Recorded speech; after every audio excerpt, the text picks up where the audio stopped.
Local knowledge. Hot tips from the field.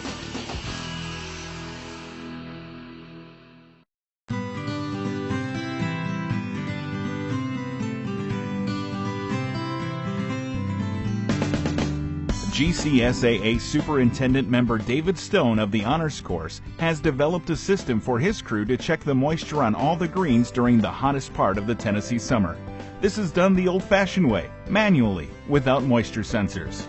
5 guys to help check today, which means that we can all get them looked at within about the same amount of time, so our ratings hopefully would be similar, unless we've got some green that's not watered properly.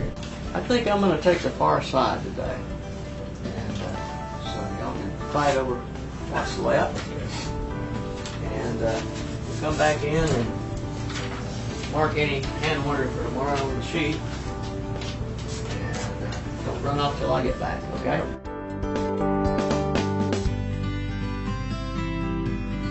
This will be the blank sheet that they'll be filling in. Come back in.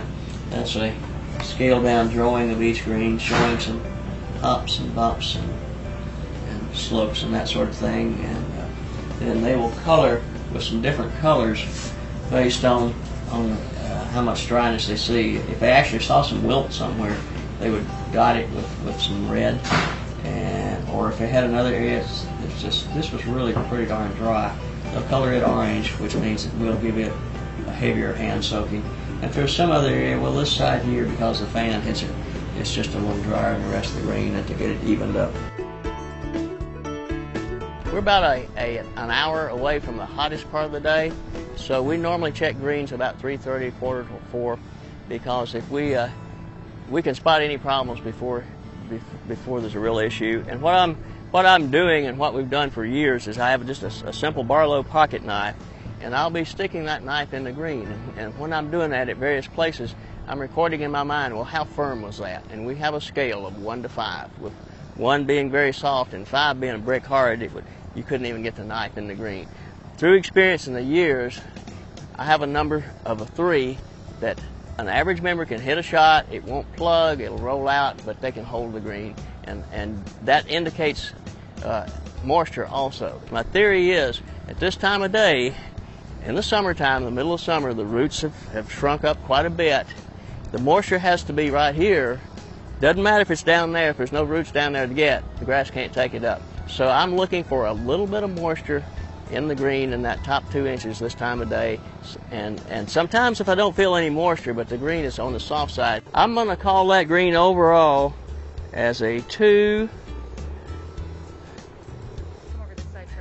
a 2C to a 2+C.